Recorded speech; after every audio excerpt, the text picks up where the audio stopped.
बिस्मिल्लाहिर्रहमानिर्रहीम। अस्सलामु अलैकुम डियर स्टूडेंट्स। लेक्चर नंबर 7 आज हम कंटिन्यू करेंगे इलेक्ट्रोमैग्नेटिज्म का, जिसमें हमने आज जो है अपने टॉपिक को कंटिन्यू करना है, motion of a charge inside a magnetic field. तो पिछले लेक्चर्स में जो बातें हुई थी उनको जल्दी से रिवाइज कर लेते हैं और फिर आगे कंटिन्यू करते हैं।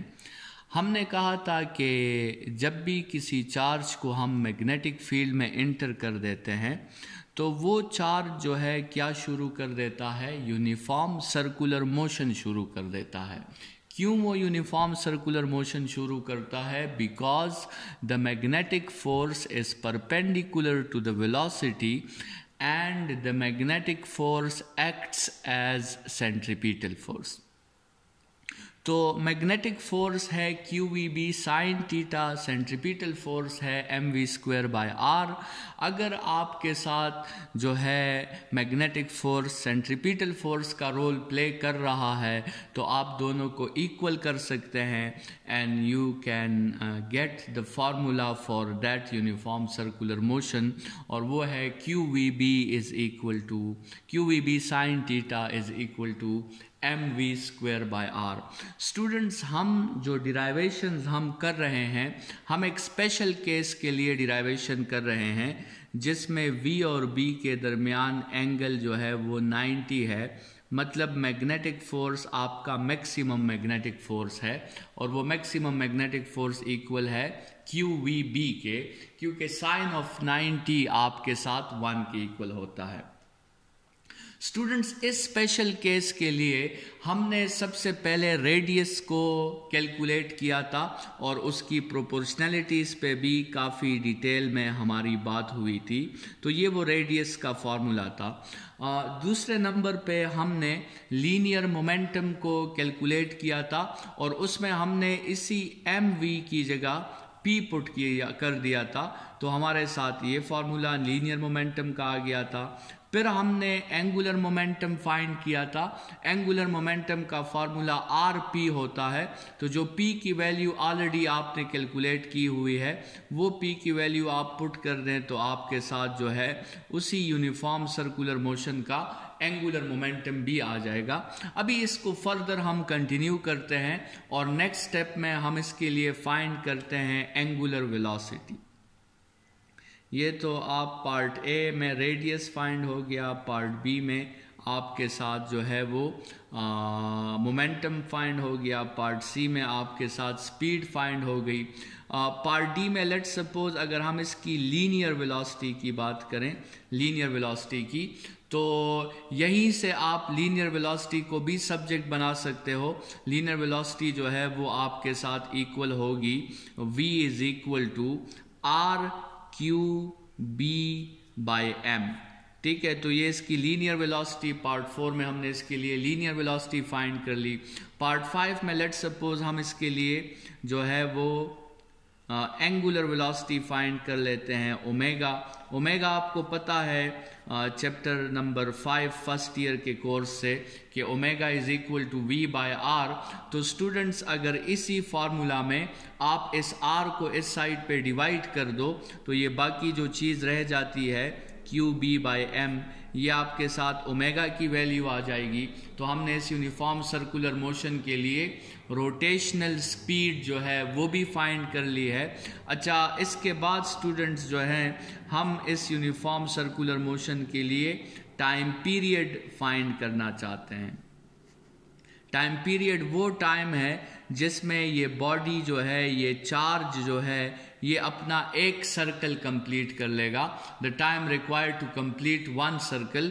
तो स्टूडेंट्स, उसके लिए इस तरह है कि हमारे साथ जनरली एक फार्मूला है स्पीड का, speed is equal to distance by time. ठीक है, तो इस फार्मूला को अगर हम टाइम के लिए सब्जेक्ट कर दें तो time is equal to distance by speed हो जाएगा। लेकिन हम इस फार्मूला से टाइम पीरियड फाइंड करना चाहते हैं। हम इस फार्मूला से वो टाइम फाइंड करना चाहते हैं जिसमें ये बॉडी जो है मुकम्मल तौर पे एक साइकिल कंप्लीट कर लें। तो स्टूडेंट्स, हमें डी की जगह इस फार्मूला में 2 पाई आर पुट करना होगा, क्योंकि हम जब d की जगह 2 पाई आर पुट करेंगे तो उसी वक्त आपके साथ जो है कंप्लीट सर्कल जो है वो कंप्लीट हो जाएगा, और सिर्फ उसी वक्त जो है आपको जो टाइम मिलेगा फिर आप उस टाइम की जगह अपने लिए कैपिटल T जो है वो पुट कर सकते हैं। तो स्टूडेंट्स, अगर आप इस टाइम की जगह कैपिटल T पुट करना चाहते हैं तो आपको D की जगह क्या लिखना होगा? आपको D की जगह 2 पाई R लिखना होगा। तो ये हो जाएगा 2 पाई R बाई V।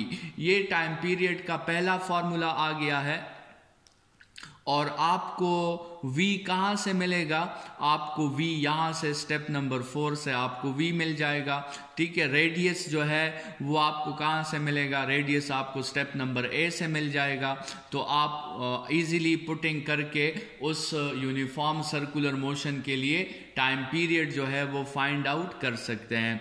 स्टूडेंट्स, अगर हम इस टाइम पीरियड का दूसरा फॉर्मूला भी साथ में डिराइव कर लें तो यहाँ देख लें, V बाय R अगर ओमेगा के इक्वल है तो R बाई V जो होगा वो 1 बाय ओमेगा के इक्वल हो जाएगा।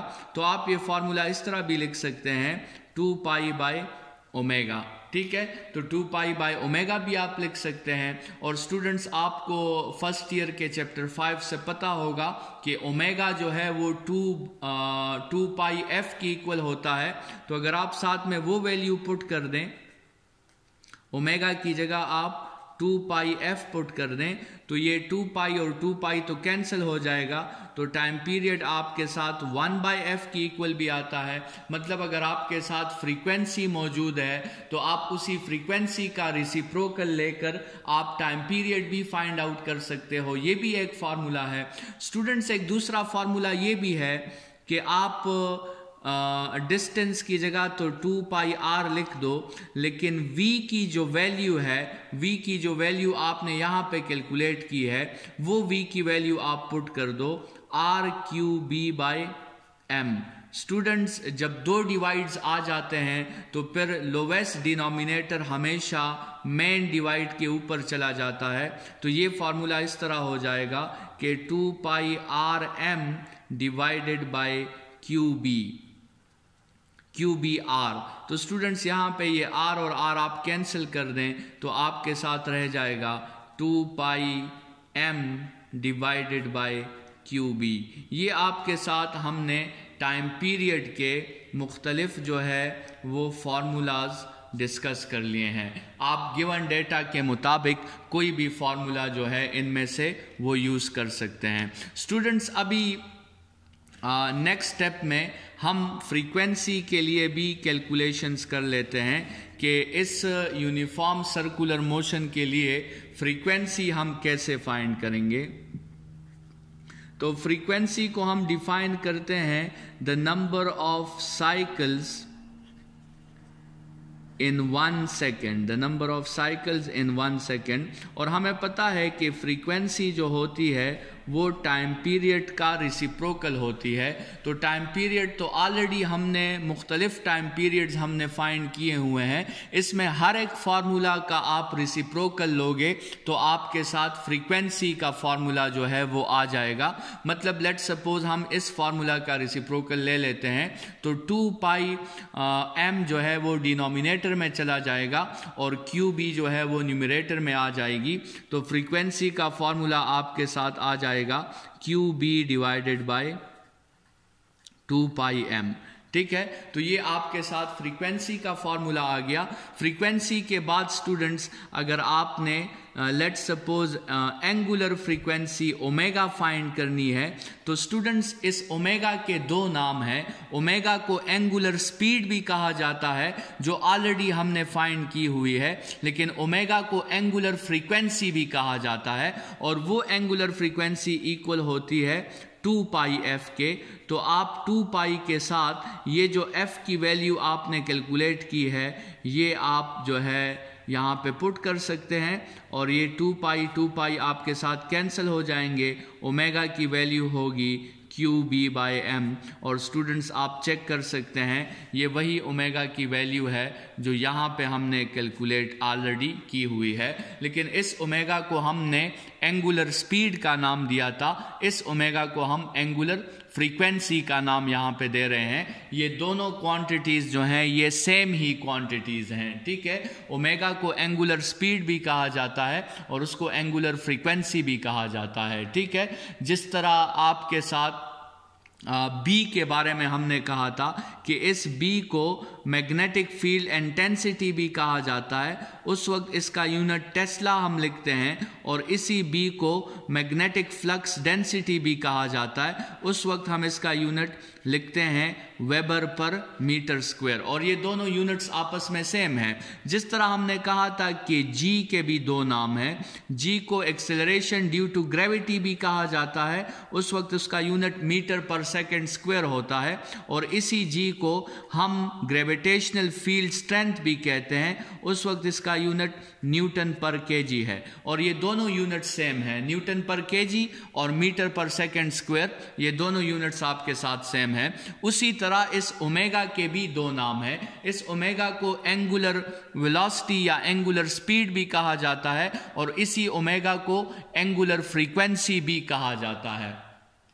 तो बहरहाल स्टूडेंट्स, हमने ये कुछ चीज़ें फाइंड कर ली। अभी हम इसी जो है मोशन के लिए एक दूसरी क्वांटिटी फाइंड करने वाले हैं, और उसको हम कहते हैं चार्ज टू मास रेशो, जिसको हम कहते हैं E/m रेशो, या जनरली उसे हम कह सकते हैं Q/m रेशो।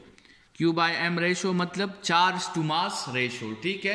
तो हम इस डिवाइस के ज़रिए ये जो हम किसी चार्ज को मैग्नेटिक फील्ड में एंटर कर देते हैं और वो सर्कुलर मोशन शुरू कर देता है, तो हम उस चार्ज के लिए उस चार्ज की वैल्यू और उसके मास की वैल्यू का रेशो फाइंड कर सकते हैं, and that ratio is known as charge to mass ratio. Students, ये चार्ज टू मास रेशो तो आप यहां से भी फाइंड आउट कर सकते हैं।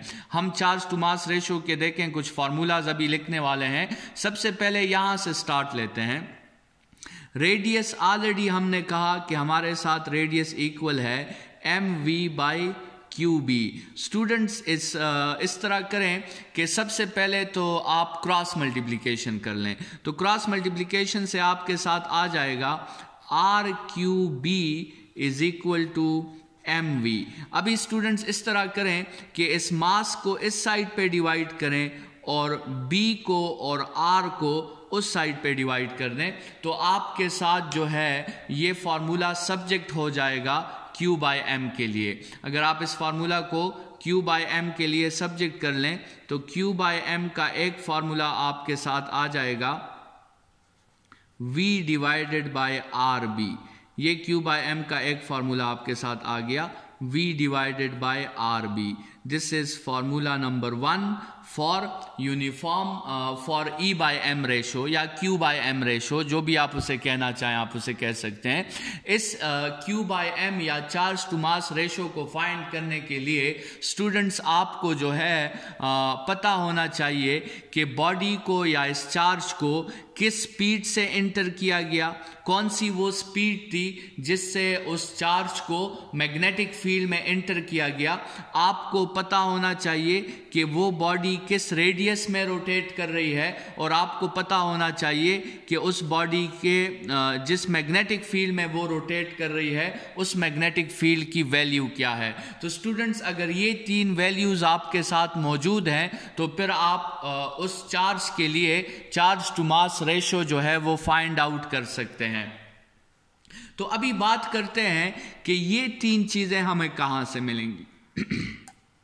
ये 3 चीजें हमें एक्सपेरिमेंटली ये 3 चीजें हमें कहां से मिलेगी। वैसे तो अगर आप देखें तो हमारे साथ ऑलरेडी जो है V का भी फॉर्मूला है, ठीक है, और हमारे साथ ऑलरेडी R का भी फॉर्मूला है। तो आप तो ये भी कह सकते हैं कि सर ये चीज़ें तो स्टेप नंबर A और स्टेप नंबर D में हमें मिल जाएंगी, लेकिन स्टूडेंट्स ये चीज़ें आपको कैसे मिलेंगी अगर आपको चार्ज और मास गिवन नहीं है। तो हम तो यहाँ पे चार्ज और मास की बात कर रहे हैं, हम वो फाइंड करना चाहते हैं। तो वो अगर हमें गिवन नहीं है तो फिर तो हम यहाँ से ना रेडियस फाइंड कर सकते हैं और ना ही हम इस स्टेप से वेलोसिटी फाइंड कर सकते हैं, क्योंकि दोनों में चार्ज और मास जो है वो मौजूद है। तो हमें इसका मतलब ये हुआ कि अगर हमें चार्ज टू मास रेशो के लिए वेलोसिटी और रेडियस और मैग्नेटिक फील्ड इंटेंसिटी चाहिए तो हमें कुछ एक्सपेरिमेंट्स करने होंगे, और एक्सपेरिमेंटली हमें ये तीनों चीज़ें मालूम करनी होंगी, और इन तीनों चीज़ों को हम फिर पुट करेंगे इस फार्मूला में, और फिर हमें उस चार्ज के लिए चार्ज टू मास रेशो जो है वो मालूम हो सकता है। फिलहाल हम डिस्कशन शुरू करने वाले हैं इस बात पे कि ये तीनों क्वांटिटीज़ हमने कैसे फाइंड करनी है। ये फार्मूला आप जहन में रखें। तो स्टूडेंट्स, पहली बात करते हैं कि चार्ज टू मास रेशो को फाइंड करने के लिए वेलोसिटी को आप कैसे फाइंड करेंगे। जैसे हमने यहाँ पे ये फार्मूला मैं दोबारा भी मेंशन कर लेता हूँ। फार्मूला हमारे साथ है Q/m is equal to V divided by RB। V divided by RB ये हमारा वो फार्मूला था जिससे हम जो है charge to mass ratio find करना चाहते हैं। तो स्टूडेंट्स, पहली बात जैसे हमने की कि ये तभी हम फाइंड कर सकते हैं जब हमारे साथ V भी मौजूद हो, R भी मौजूद हो और B भी मौजूद हो। तो सबसे पहली बात इस पे करते हैं कि V हम कैसे फाइंड करेंगे। और यहाँ पे ये भी जरा सोच लें कि आप उस चार्ज को जो है, लेट सपोज आपने कहा कि मैं चार्ज को इस तरह करता हूं कि मैं चार्ज को 10 मीटर्स पर सेकंड की स्पीड दूंगा, और फिर जैसे ही चार्ज को 10 मीटर्स पर सेकंड की स्पीड मिल जाएगी मैं उस चार्ज को एक मैग्नेटिक फील्ड में एंटर कर दूंगा। तो स्टूडेंट्स, ये 10 मीटर्स पर सेकंड की स्पीड जो है आप इस चार्ज को कैसे दोगे। लेट्स सपोज एक चार्ज रेस्ट में है, आपने उस चार्ज को 10 मीटर्स पर सेकंड की स्पीड देनी है, तो ये आप कैसे दोगे। किसी चार्ज को आप रेस्ट से मोशन में कैसे लाओगे और उसको एक खास स्पीड तक आप कैसे पहुंचाओगे। इसको समझने के लिए स्टूडेंट्स एक डायग्राम की हेल्प लेते हैं और देखते हैं कि हम चार्ज को किसी खास स्पीड तक कैसे पहुंचा सकते हैं।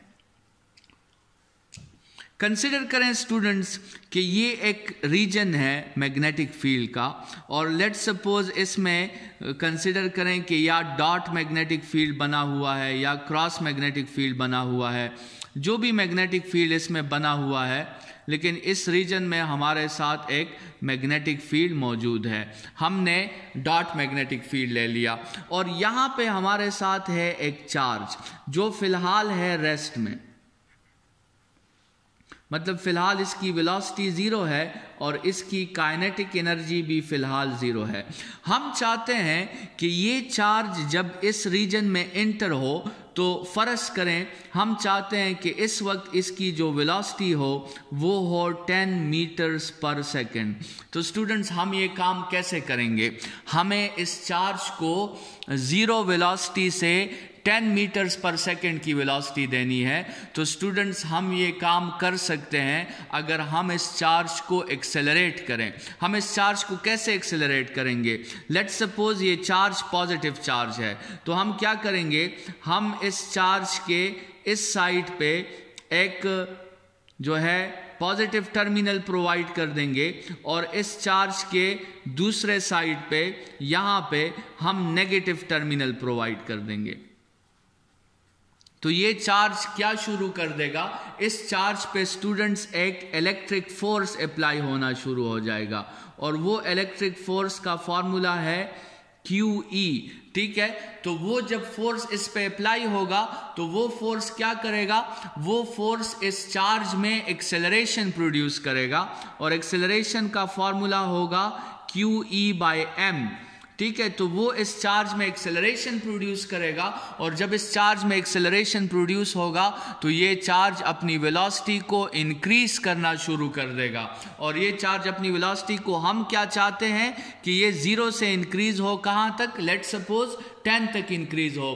तो स्टूडेंट्स, यहाँ पर हम जो चार्ज को एक्सेलरेट कर रहे हैं, हम चार्ज को किस हेल्प से एक्सेलरेट कर रहे हैं? हम चार्ज को एक्सेलरेट कर रहे हैं with the help of potential difference. हमने पॉजिटिव टर्मिनल प्रोवाइड कर दिया है और हमने नेगेटिव टर्मिनल प्रोवाइड कर दिया है। हम उसके हेल्प से चार्ज को एक्सेलरेट कर रहे हैं, या हम पोटेंशियल डिफरेंस के हेल्प से चार्ज को काइनेटिक एनर्जी दे रहे हैं। तो स्टूडेंट ज़रा गौर करें, फर्स्ट ईयर के जो आपका सेकेंड ईयर का जो फर्स्ट चैप्टर था, उसमें हमने काइनेटिक एनर्जी का एक यूनिट पढ़ा था, इलेक्ट्रॉन वोल्ट।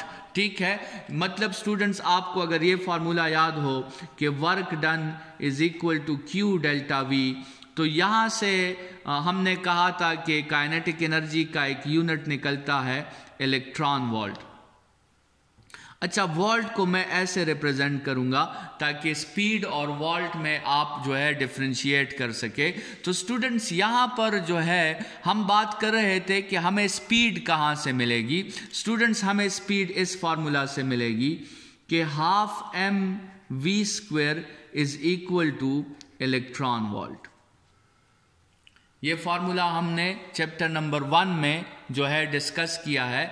यहाँ से हमें जो है स्पीड मिलेगी। यहाँ से आप ज़रा स्पीड को सब्जेक्ट कर लें, पहले तो 2 को मल्टीप्लाई कर लें तो एम वी स्क्वायर। अच्छा, इसको ज़रूरी तो नहीं कि ये इलेक्ट्रॉन होना, तो हम इलेक्ट्रॉन की जगह जनरली जो है वो क्यू लिख लेते हैं। ठीक है, half M V square is equal to Q V लिख देते हैं for deriving a general formula. तो ये हो जाएगा M V square is equal to 2q into voltage. अच्छा, ये v स्पीड है, ये v वोल्टेज है। ठीक है, इसमें आपने कंफ्यूज नहीं होना। और यहाँ से हम जो है v स्क्वायर की वैल्यू निकालने के लिए m को डिवाइड कर देते हैं, तो 2qv बाय आपके साथ m आ जाएगा, और v की वैल्यू निकालने के लिए हम इस पे अंडर रूट ले लेंगे, तो ये हो जाएगा 2qv बाय m। ये स्पीड की वो वैल्यू आ गई है। ठीक है, आप चार्ज पार्टिकल का आपको पहले से पता होगा, पोटेंशियल डिफरेंस का आपको पहले से पता होगा, मास का आपको पहले से पता होगा। आप ये वैल्यूज पुट करके अपने लिए उस चार्ज की फाइनल स्पीड मालूम कर सकते हैं, जिस स्पीड पे वो मैग्नेटिक फील्ड को क्या कर देगा, मैग्नेटिक फील्ड में एंटर हो जाएगा। तो v की वैल्यू तो आपने जो है वो फाइंड कर ली। अकॉर्डिंग टू दिस एक्सपेरिमेंट आपने जो है v की वैल्यू फाइंड कर ली। स्टूडेंट्स, अगर आप चाहें तो आप v की ये वैल्यू यहाँ पे पुट भी कर सकते हैं। तो आप अपने लिए जो है अगर q बाय m का दूसरा फार्मूला डिराइव करना चाहते हैं तो उसमें आप ये v की वैल्यू पुट कर दें।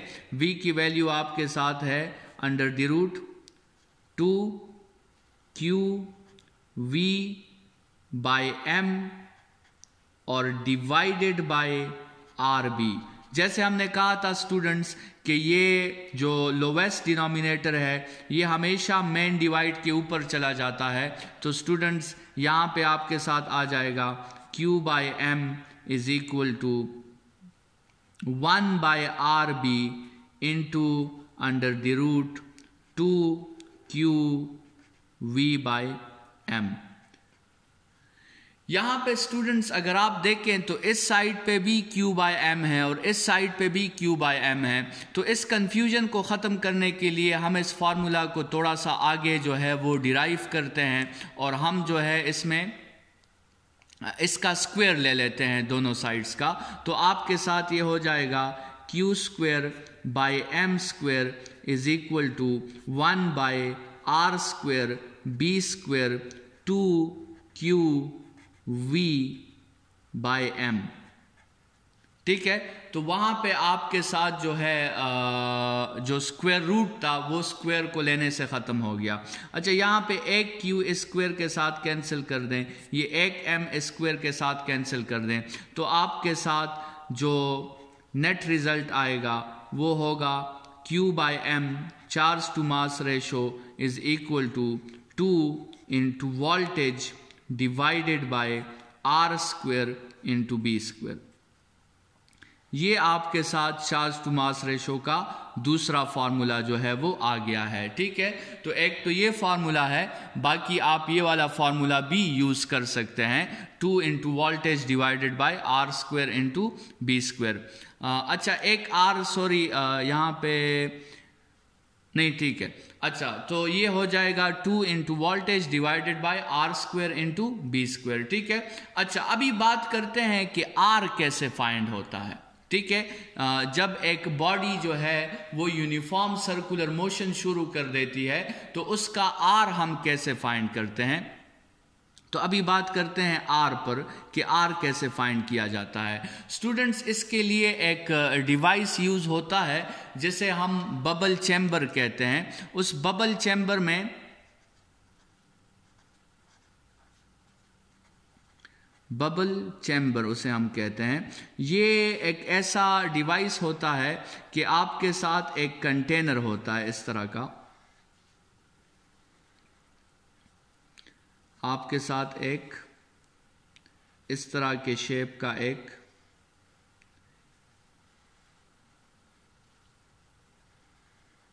कंटेनर होता है और इस कंटेनर में जो है फिल होती है लिक्विड हीलियम।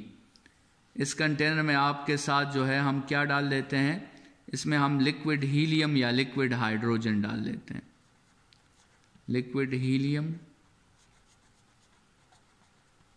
या फिर हम इसमें डाल देते हैं लिक्विड हाइड्रोजन। ठीक है, तो लिक्विड हीलियम या लिक्विड हाइड्रोजन, और इसमें हम उस चार्ज को एंटर कर देते हैं और ऊपर से हम मैग्नेटिक फील्ड भी अप्लाई कर देते हैं। तो जैसी मैग्नेटिक फील्ड अप्लाई होता है, ये चार्ज जो है इसी लिक्विड हीलियम या लिक्विड हाइड्रोजन में क्या शुरू कर देता है, ये इसमें सर्कुलर मोशन शुरू कर देता है। लेकिन ये चार्ज जब सर्कुलर मोशन करता है तो ये उस लिक्विड हीलियम और लिक्विड हाइड्रोजन के एटम्स के साथ टकराता है। जब ये इसके एटम्स के साथ टकराता है तो उसके जो इलेक्ट्रॉन्स हैं, लिक्विड हीलियम या लिक्विड हाइड्रोजन के जो इलेक्ट्रॉन्स हैं वो एक्साइट हो जाते हैं, और जब वो एक्साइट होकर डी एक्साइट होते हैं तो लाइट रिलीज करते हैं। तो जैसी वो लाइट रिलीज करते हैं आपको ये सर्कल नज़र आना शुरू हो जाता है, और जैसी आपको ये सर्कल नज़र आना शुरू हो जाएगा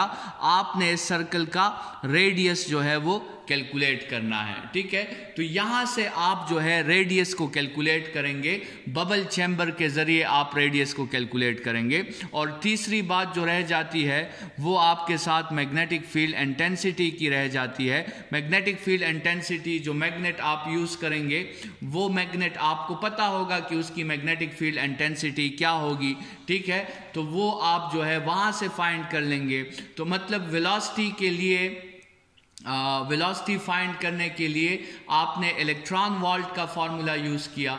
ठीक है, रेडियस को फाइंड करने के लिए आपने एक डिवाइस यूज किया बबल चैम्बर, और मैग्नेटिक फील्ड इंटेंसिटी फाइंड करने के लिए आपको पता होना चाहिए कि जो मैग्नेटिक फील्ड इंटेंसिटी, जो मैग्नेट आपने लगाया हुआ है उसकी मैग्नेटिक फील्ड इंटेंसिटी क्या है। तो ये तीनों क्वांटिटीज फाइंड करने के लिए स्टूडेंट्स जो है हमने डिस्कस कर लिए, और ये तीनों क्वांटिटीज जैसी फाइंड हो जाएंगी आप इसको फॉर्मूला में पुट करके अपने लिए उस बॉडी के लिए चार्ज टू मास रेशो जो है वो फाइंड कर सकते हैं।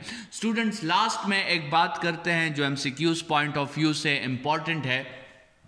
हमने अभी तक ये जितनी डिराइवेशंस की थी उसमें हमने इस रूल के मुताबिक, जैसे हमने ये रूल अप्लाई किया था FBV, जिसमें हमने कहा था कि ये F मैक्सिमम उस वक्त होगा जब B और V का आपस में एंगल जो होगा वो 90 होगा।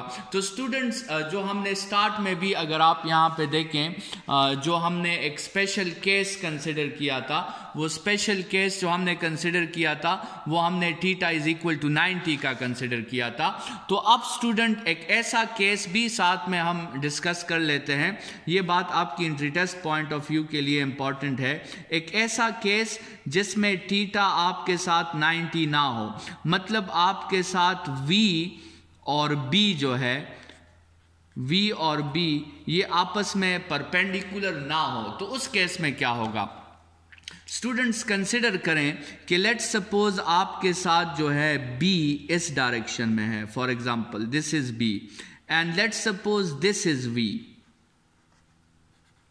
और ये दोनों जो हैं ये आपस में अब 90 एंगल नहीं बना रहे, ये आपस में थीटा एंगल बना रहे हैं जो लेट्स सपोज 90 से छोटा है। तो एक तो इफेक्ट उस पे ये होगा कि अब आप मैग्नेटिक फोर्स को फाइंड करने के लिए QVB फार्मूला यूज नहीं करोगे, अब आप मैग्नेटिक फोर्स को फाइंड करने के लिए फार्मूला यूज करोगे और वो होगा QVB साइन थीटा। एक तो ये फर्क होगा कि मैग्नेटिक फोर्स अब मैक्सिमम नहीं होगा बल्कि मैग्नेटिक फोर्स अब QVB साइन थीटा के इक्वल होगा।